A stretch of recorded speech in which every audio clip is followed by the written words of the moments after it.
6:30 a.m. Roy Barreras, presidente del Congreso, es hoy por hoy una de las figuras claves del pacto histórico, del cambio y de las reformas que impulsa el presidente Gustavo Petro. Su conocimiento del país y del Congreso, su talento político, su olfato y su astucia en terrenos donde la mayoría de nosotros pues nos hundiríamos como en arena movediza, lo han convertido en un personaje fundamental. El país sabe que sobre sus hombros está la enorme responsabilidad de impulsar las reformas del gobierno en el Congreso, y sabido por todos es que lo que se propone lo consigue. Esta semana recibimos todos un golpe. Golpe para quienes lo admiran, golpe para quienes lo siguen, golpe para quienes lo respetan y golpe para sus contradictores políticos, a quienes incluso uno puede poner sin problema en el grupo de quienes lo respetan y de quienes lo admiran. Barreras es un animal político de esos que a veces escasean. Tiene garra, tiene cuero de gurre, tiene blindaje nivel 7, tiene habilidades únicas y aunque es un tigre, como si fuera un gatito de la casa, siempre cae parado. La noticia de su cáncer nos tocó a todos y generó una oleada de admiración y solidaridad que pocas veces se ha visto en este zoológico con costas en los dos mares. Yo confieso que me dejó frío y sé que muchos de ustedes comparten esa sensación. Frío, pero gratamente sorprendido porque en medio de lo doloroso de la noticia nos confirmó, haciéndolo público con naturalidad, sin decorados de utilería, pues que es un servidor público serio con su electorado y con los colombianos. Señor presidente del Senado, Roy Barreras, un gusto tenerlo en 6 AM. Buenos días. Muy buenos días, Gustavo, a todo el equipo, a los oyentes, a las oyentes. Muchas gracias por ese inmerecido saludo. ¿Cómo está? Bien, muy bien. Creo que estoy igual que siempre, con una noticia adicional, que es esa del diagnóstico médico fortuito, fruto de un afortunado chequeo que no dejo de recomendar a las familias colombianas. Siempre es bueno hacerse un chequeo, ojalá una vez al año, porque esos chequeos permiten identificar a tiempo las alteraciones que son prevenibles algunas, curables otras, como espero ocurra en este caso, querido Gustavo. Presidente, usted además de ser un político muy avesado, es médico. Y los médicos también se enferman. Y los médicos afrontan estas situaciones con un conocimiento que no tenemos los particulares. ¿Cómo fue ese entendimiento suyo con sus colegas de la medicina y cómo maneja uno una situación tan dura, tan difícil? Pues, Gustavo, creo que puede ser útil compartir con los oyentes de Caracol, digamos, ese momento y sobre todo con las familias colombianas, que son miles, que en algún momento han escuchado la noticia de que uno de sus familiares encuentran un cáncer. La primera reacción, por supuesto, es de sorpresa, sobre todo cuando usted va a un chequeo rutinario y espera, como siempre, que le digan todo está perfecto. Y se sorprende cuando le dicen todo está muy bien, pero encontramos un cáncer en su vía digestiva. Eso, sin duda, genera un primer impacto. Pero quizá el conocimiento médico, la calidad excelente del equipo médico que me ha venido acompañando estos días y la absoluta totalidad de la información, y además debo decir el afecto enorme de la familia y de los amigos que me ha abrumado en estos días, me ha empañado de una ola de tranquilidad que les transmito de esta manera. Primero, el cáncer es curable y eso es algo que deben saber las familias que tienen a alguno de sus seres queridos en este cáncer. La inmensa mayoría de los cánceres hoy se curan, se tratan.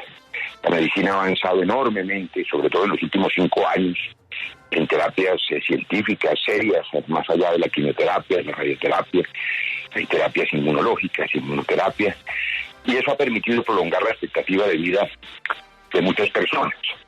Una vez que uno sabe que el tratamiento hay que hacerlo, por duro que sea, y que el tratamiento tiene un muy positivo pronóstico cuando se coge a tiempo, como en este caso, que es una lesión temprana, pues entonces lo que queda es tomar la decisión de hacer lo correcto, que es someterse a la sabiduría y a la calidez de los médicos y hacer lo correcto, tratamiento con seriedad, pero además repensar un poco la vida, Gustavo, porque la vida y el Creador, para quienes somos creyentes, para quienes lo somos, pues le manda unos mensajes y le dice, a ver, una cosa es la voluntad férrea de seguir adelante, de trabajar 18, 20 horas diarias, de descansar nunca, ni siquiera fines de semana, y otra cosa es lo que opina el cuerpo. te saca la mano, como decimos de manera popular, y dice, hombre, usted tiene que tomarse las cosas con calma, mirar atrás, ver la familia que ha dejado sin calidad de tiempo, sin domingos, sin desayuno, sin casa, y respirar hondo y decir, vamos a cumplir con el deber, pero también vamos a compartir con la familia en una etapa nueva de la vida que espero que comience una vez pasen estos 6 meses de tratamiento que me han ordenado los médicos y que espero terminen, ojalá, en la recuperación plena para poder seguir cumpliendo con mi deber, Gustavo. Presidente Barreras, una cosa es lo que pide el cuerpo, otra cosa es lo que pide la situación política de hoy, en la cual usted es una figura clave, usted mismo lo había dicho a los colombianos. Recuerdo que lo planteó muy bien en la entrevista de la revista Bocas del Tiempo, en el sentido de decir, este año me dedico a sacar a como dé lugar los proyectos fundamentales de la administración Petro. ¿Cómo los va a sacar con esos 6 meses de tratamiento? ¿Qué ha pensado? ¿Cuál es la estrategia? No, ya organizamos ayer con mi equipo, previa autorización del equipo médico, confieso, no sin un par de regaños de ellos, digamos, la agenda. La primera tranquilidad, debo decirlo, es que es para la familia, para los seres queridos. Ayer, debo repetir, me abrumaron los saludos de solidaridad de mis compañeros.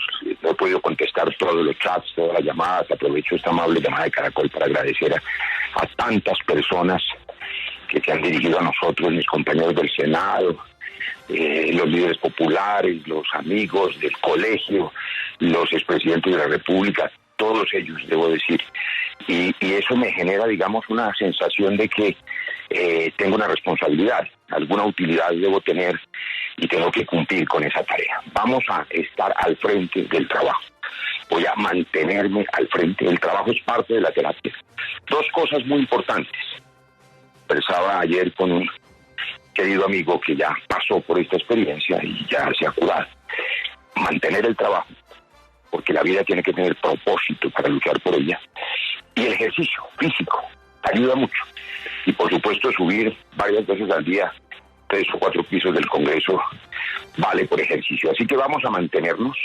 Yo voy a estar todos los días, los próximos 6 semanas, a partir del lunes, en un procedimiento de quimioterapia y radioterapia que gracias a la generosidad de los médicos voy a poder programar en las horas de la noche para poder estar todo el día cumpliendo con la tarea.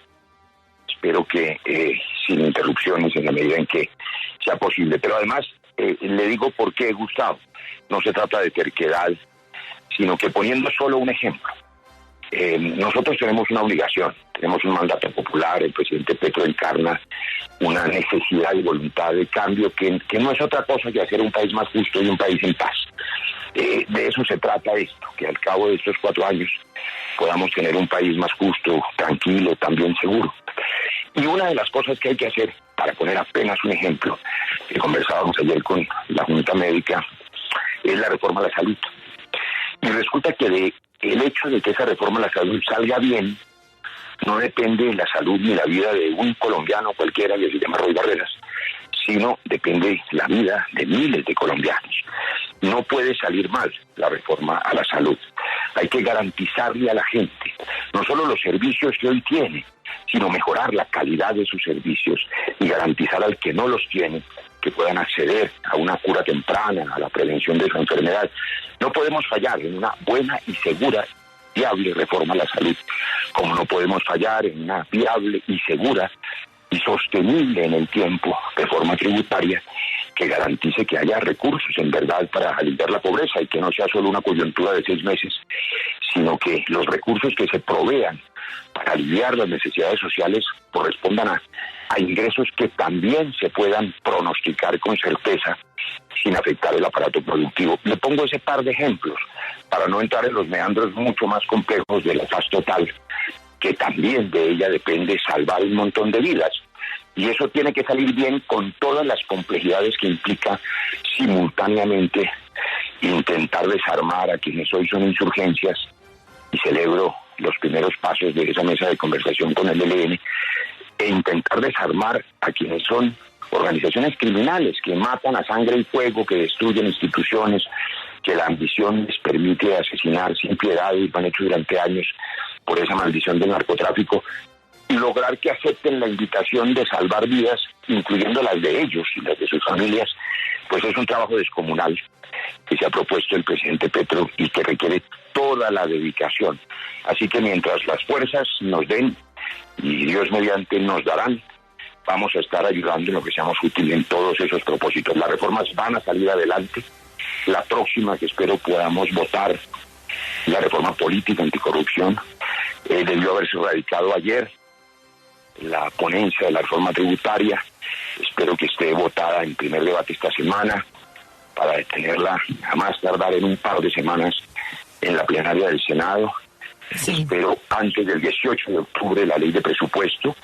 Pero senador, fíjese, señora, que usted tiene muchos proyectos siempre, y eso es fascinante de usted, porque pues siempre tiene un proyecto, un sueño, una cosa, otra. ¿Este no es un momento como para parar un poco? Digamos, nos está diciendo hace un momento que tiene una quimioterapia la semana entrante, que le van a hacer radioterapia, que tal vez lo van a operar, que tiene cáncer, que es curable, pero no es un momento como de parar. ¿Cómo lo ve? Pues Vanessa, gracias, porque su voz es la voz de mi hija, que como quizá usted recuerda es médica en un hospital muy prestigioso, que es John Hopkins, y también la voz de mis hijos y de los médicos, debo decir, que la primera reacción de uno de ellos es: senador, cambie de oficio, porque usted ya no aguanta el estrés.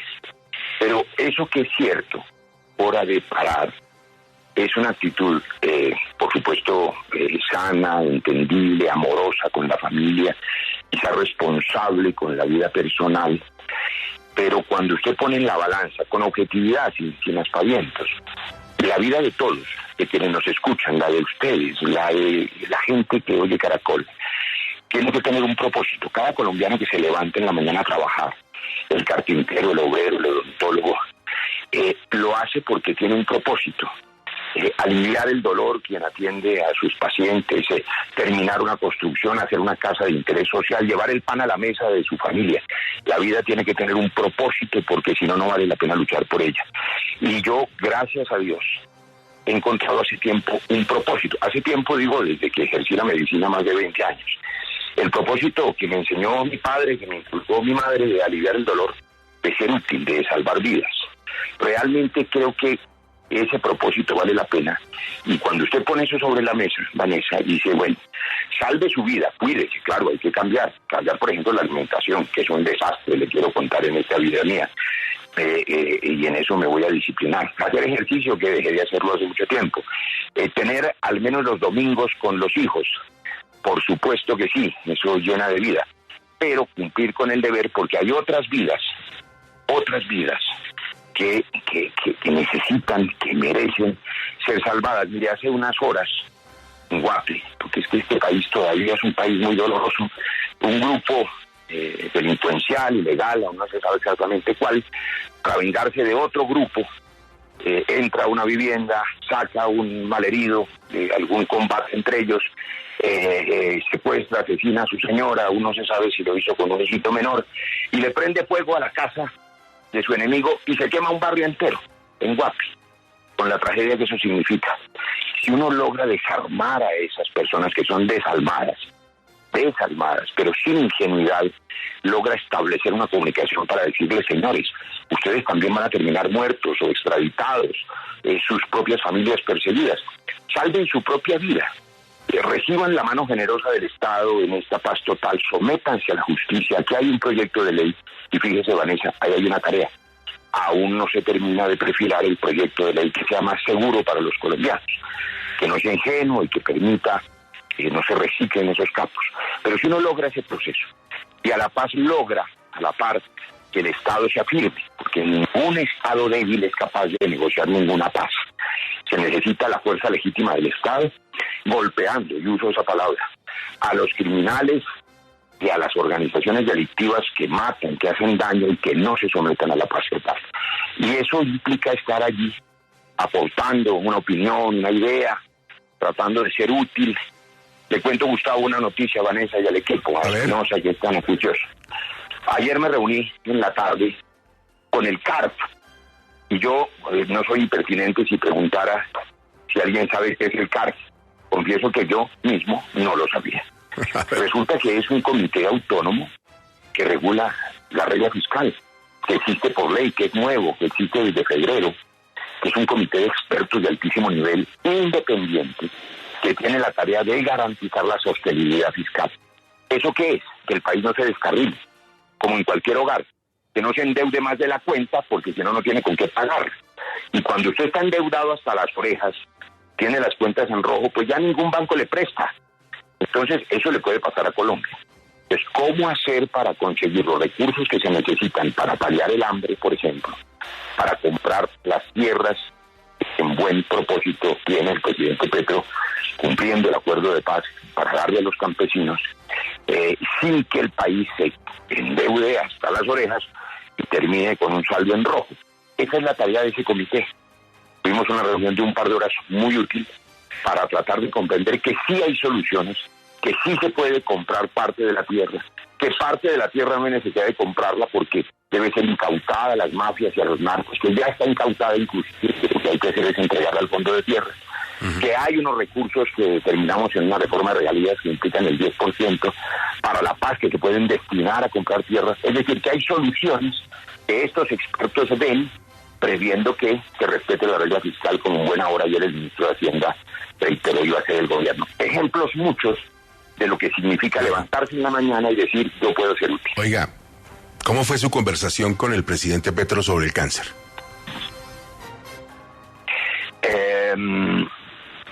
Pues le quiero contar que, como ustedes bien informaron, el presidente tuvo la visita del secretario Blinken y tenía pues una agenda muy apretada, así que acordamos conversar personalmente el día de hoy y lo haremos en el propósito de también tranquilizar, y esa es una parte de la conversación personal, pero estoy seguro que él también oye Caracol,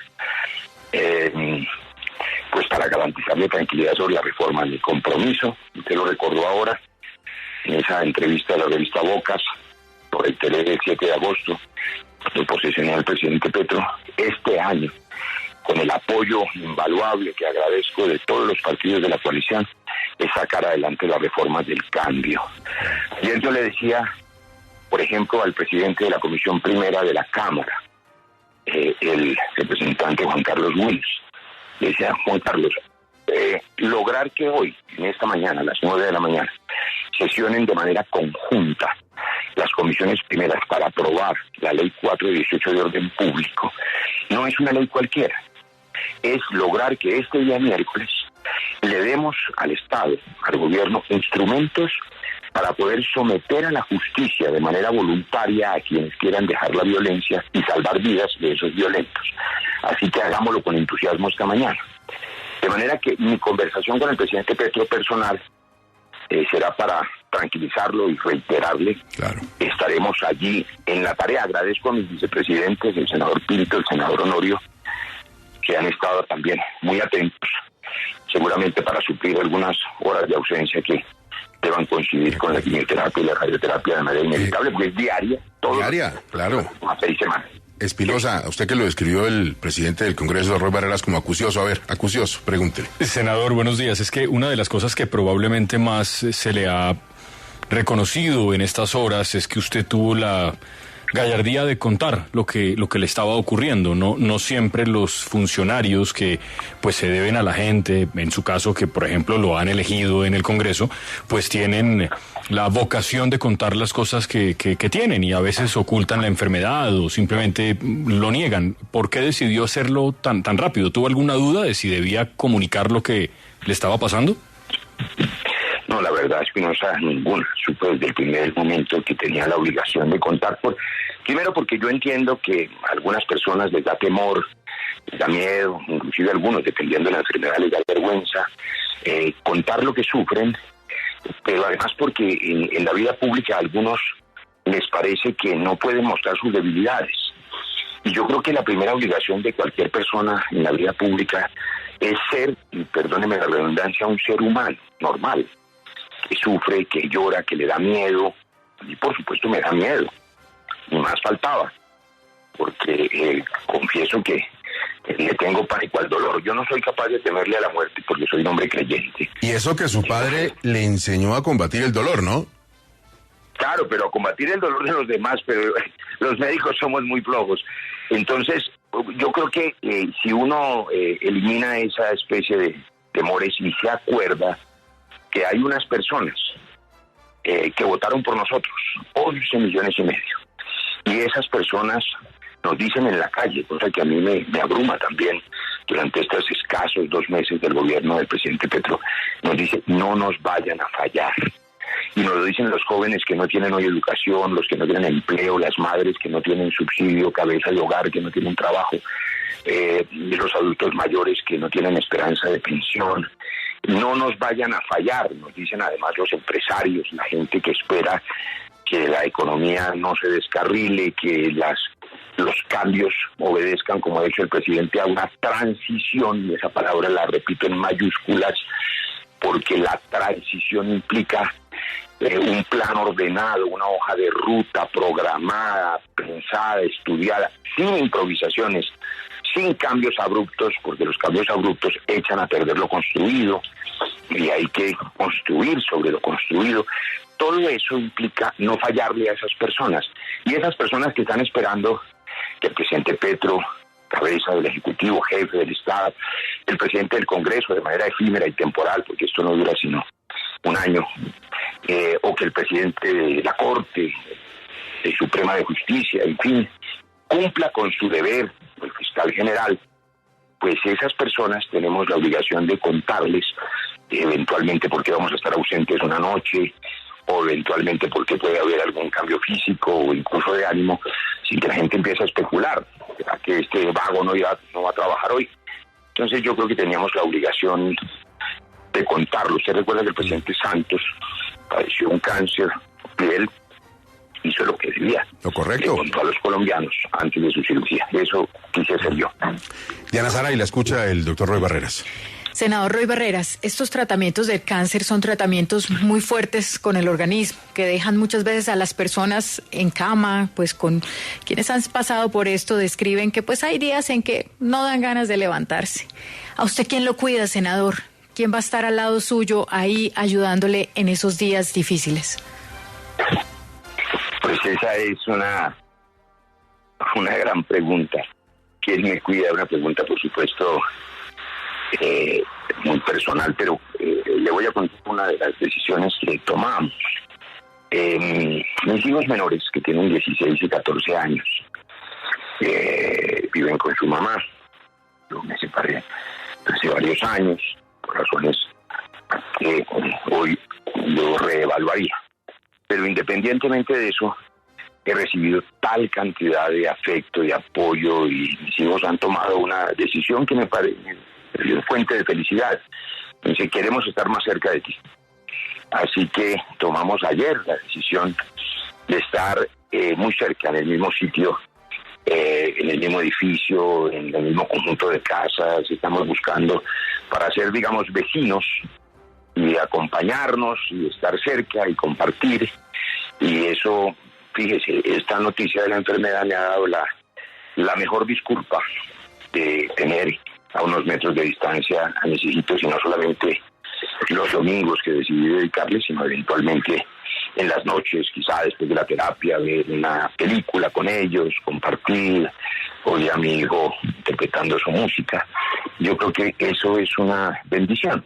No hay nada de Gustavo, el equipo de Caracol, todos, que no tenga algo de bueno. Eso es una cosa de la filosofía china, del Tao. No hay nada completamente malo sin algo de bueno, y no hay nada completamente bueno sin algo de malo. De manera que siempre hay que buscar lo bueno en cada noticia. Presidente, bueno, un mensaje importante, razones de la separación que hoy revaluaría, mensaje fuerte, poderoso a través de Caracol Radio. Presidente, la muerte es una constante y nadie escapa a la muerte, pero hoy, ¿cómo piensa usted en la muerte? En medio de todo lo positivo de esa lucha contra el cáncer, ¿cómo se plantea esa situación?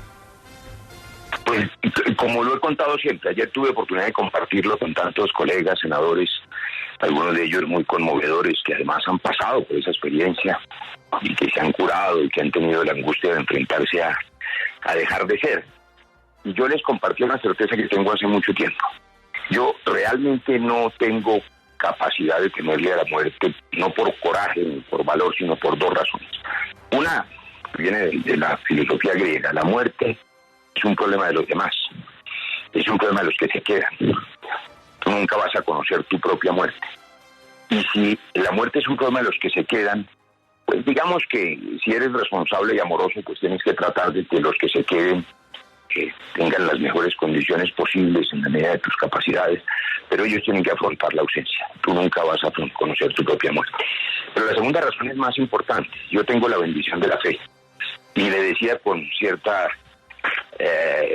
broma ayer a un senador muy querido, muy católico, dice, mira, lo que pasa con la mayoría de quienes somos creyentes, sobre todo los que comparten la fe católica, yo soy católico, es que la gente tiene una fe débil, porque dice, hombre, yo sí quiero ver a Dios, quiero ir al paraíso, pero no todavía.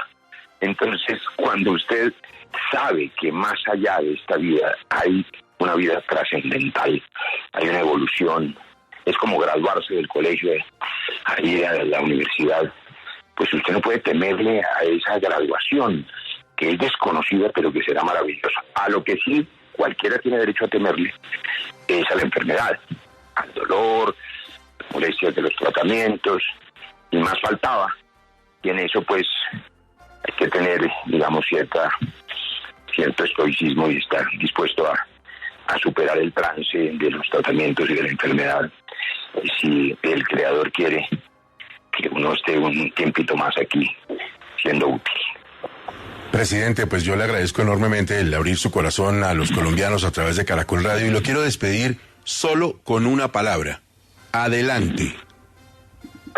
Muy emocionante esa palabra, Gustavo.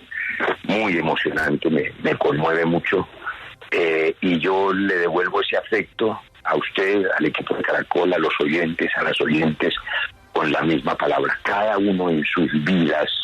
La vida es bella, la vida vale la pena, no la desperdicien, vivan cada día como si fuera el último, abracen a sus hijos, llamen a los seres queridos que están lejos, hagan su tarea con el entusiasmo de saber que están sirviéndole a alguien y que la vida tiene propósito, vivan la vida con alegría, ríanse más y adelante cada uno con sus vidas, Gustavo. Muchas gracias. Presidente, un abrazo, cuídese mucho y hablamos muy pronto de otras cosas de la coyuntura política. Roy Barreras, presidente del Senado, aquí en Caracol Radio.